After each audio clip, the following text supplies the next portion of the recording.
सर्वांना. चला तर आज आपण पराठ्याची एक मस्त अशी आरोग्यवर्धक रेसिपी पाहूयात.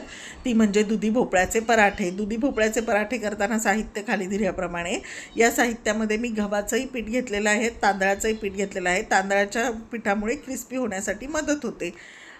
सर्वप्रथम दुधी भोपळे हे स्वच्छ धुवून ते त्याचं कवर हे सालं काढून घ्यायची आहेत. व्यवस्थित सालं काढून घेतल्यानंतर तो दुधी छान किसून घ्यायचा आहे.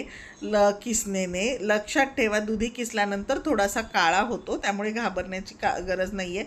जास्त वेळ ठेवायची नाही आहे, पण दुधीचा गुणधर्मच आहे की तो कापल्यानंतर पाण्यात ठेवावा लागतो. परंतु आपण आता पराठे करताना पाण्यात तर ठेवू शकत नाही, कारण दुधीला अंगचं पण पाणी असतं. म्हणून मी थोडंसं 10 मिनटं ठेवल्यामुळे तो असा झालेला आहे कलरला, नाहीतर सगळं छानच आहे. थोडासा लिंबू किंवा मीठ टाकून ठेवायचं. त्याच्यानंतर ह्याच्यातलं पाणी मी पील करून काढलेलं नाही आहे, कारण पाणी काढून टाकलं तर मग त्याच्यातले जे गुणधर्म आहेत ते निघून जातील, म्हणून मी जास्त पील करून घेतलेलं नाही आहे. तर आपल्याला वाटत असेल जास्त सॉगी आवडत नसेल तर आपण पील करून पाणी काढून घेतलं तरी चालेल. त्याच्यानंतर कांदा, बारीक चिरलेली कोथिंबीर, लसूण, आलं आणि मिरचीची पेस्ट, घरात असलेलं लाल तिखट, थोडीशी जिरी पावडर, धणे पावडर, त्याच्यानंतर बडीशोप पावडर, हळद, काळं मीठ घेतलेलं आहे मी इथे थोडं. हे सगळं आणि आपलं साधं मीठही चवीनुसार घ्यायचं आहे. हे सगळं एकजीव करून जो आपण दुधीचा किस केलेला आहे त्याला छान असं लावून घ्यायचं आहे. म्हणजे त्याला सगळीकडून छान लागल्या गेल्यानंतर चव छान येते. याच्यात आता मी गव्हाचं पीठ घेतलेलं आहे. त्याच्यानंतर थोडंसं 1-2 चमचे डाळीचं पीठ आणि 1 ते 2-3 चमचे तांदळाचं पीठ घेतलेलं आहे. नुसत्या गव्हाच्या पिठाच्या न करता 2-3 पिठं एकत्र केली तर पौष्टिक पण होतं. त्याच्यानंतर पांढरे तिळही घातलेले आहेत आणि पाण्याचा अंशही न वापरता त्यात बसेल एवढं पीठ त्याच्यामध्ये आपण ॲड करून घ्यायचं आहे.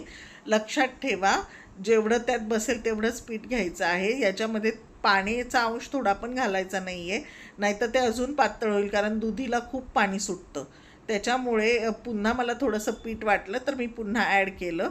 त्याच्यानंतर एकदा मळल्यानंतर ते जास्त वेळ ठेवायचं नाही आहे, पटापट त्याचे पराठे करून घ्यायचे आहेत, नाहीतर ते बॅटर खूप पातळ होईल. त्याच्यानंतर आपण पाहू शकता त्याचा छान असा गोल गोळा घ्यायचा आहे आणि छान असा गोल पराठा लाटून घ्यायचा आहे. अशा प्रकारे आपण पाहू शकता. थोडंसं गव्हाचं पीठही लावायचं आहे. जास्त पातळ पण हे पराठे करायचे नाही आहेत, नाही तर मग ते चवीला लागत नाहीत चांगले. पराठे हे थोडेसे जाडसरच ठेवायचे असतात. लक्षात ठेवा, जर तुम्ही त्याच्यातलं पाणी काढून टाकलं तर त्याच्यामध्ये कुठलंही पाणी वरनं ॲड करायचं नाही. तेवढ्याच पिठात जेवढं त्या खिसामध्ये पीठ बसेल एवढंच पीठ त्याच्यामध्ये ॲड करायचं आहे.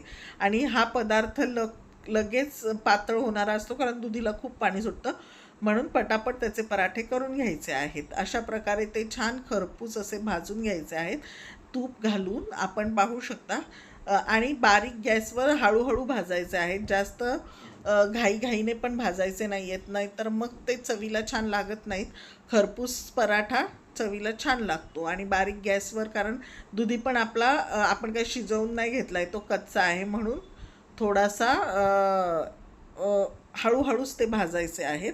अशा प्रकारे दुधीचे पराठे तयार. आपण पाहू शकता हे पराठे आपण दह्याबरोबरही खाऊ शकतो, किंवा मी येथे हिरवी चटणी आणि लोणच्याबरोबर सर्व केलेले आहेत, त्यानेही छान लागतं. हे पराठे पौष्टिकही आहेत, चवीला उत्तमही लागतात. आठवड्यातून एकदा तरी दुधी खाल्ला जावा, म्हणून जर त्याची भाजी आवडत नसेल तर असे पराठ्यांमध्ये घालून त्याचे पराठे केले, लहान मुलंही आवडीने खातील.